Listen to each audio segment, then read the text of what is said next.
வணக்கம். வாழ்க வளமுடன். ஒரு சிறு கதை மூலம் உங்களுக்கு ஒரு கருத்தை சொல்ல வேண்டும். அந்த நோக்கில் இப்போ ஒரு சின்ன கதை பார்க்கலாம்.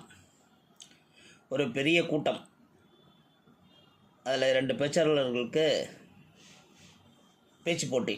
யாருடைய பேச்சு அதிக கைத்தட்டல் பெறும் என்று சொல்லி 2 பேச்சாளருக்கிடையே பெரும் போட்டி. பெரிய கூட்டம் கூடியிருக்குது. கூட்டம் துவங்குவதற்கு முன் இருவரும் ஒரு அறையில் அமர்ந்து அன்றைய கூட்டத்தை பற்றி ஒரு டிஸ்கஷன் பண்ணிக்கிட்டு இருந்தாங்க. அப்போது ஒரு பேச்சாளருக்கு தொலைபேசி அழைப்பு வர அவர் எழுந்து போனார். அவரது பேச்சு குறிப்புகளை அவசரத்தில் மேஜையிலேயே வைத்துவிட்டு சென்று விட்டார். அவர் திரும்பி வருவதற்குள் போட்டி பேச்சாளர் அந்த குறிப்புகளை படித்து விட்டார். அந்த குறிப்புகள் அவர் தயாரித்ததை விட நன்றாக இருந்தது. கூட்டம் துவங்கியது. அடுத்தவர் குறிப்பை பார்த்தவருக்கு தான் முதலில் பேச வாய்ப்பு. எதிர் பேச்சாளர் எழுதி வைத்திருந்த குறிப்புகளை எல்லாம் எடுத்து தன்னுடைய கருத்துக்கள் போல் பேசினார். ஏக கைத்தட்டல் அவருக்கு கிடைத்தது. எதிரி பேச்சாளருக்கு விஷயம் புரிந்துவிட்டது. அடுத்து அவர் பேச வேண்டும். ஆனால் பேசுவதற்கு ஒன்றும் இல்லை. ஏன்னா அவர் எடுத்து வச்சிருந்த ஹிண்ட்ஸ் எல்லாத்தையும் அவர் யூஸ் பண்ணி பேசிட்டார். என்ன செய்வது? இவரோட டர்ன் வந்தோடனே எழுந்தார், மைக்கை பிடித்தார். முதலில் எனக்கு முன்னால் பேசிய நண்பருக்கு நன்றி தெரிவித்துக் கொள்கிறேன்.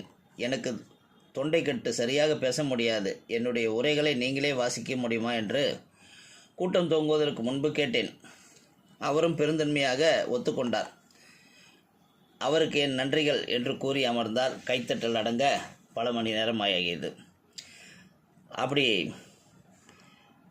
ஒரு இக்கட்டான சூழ்நிலையில் பாருங்கள், அவர் எழுதி வச்சிருந்த ஹிண்ட்ஸை பார்த்து இன்னொருத்தர் பேசிட்டு போயிட்டார்.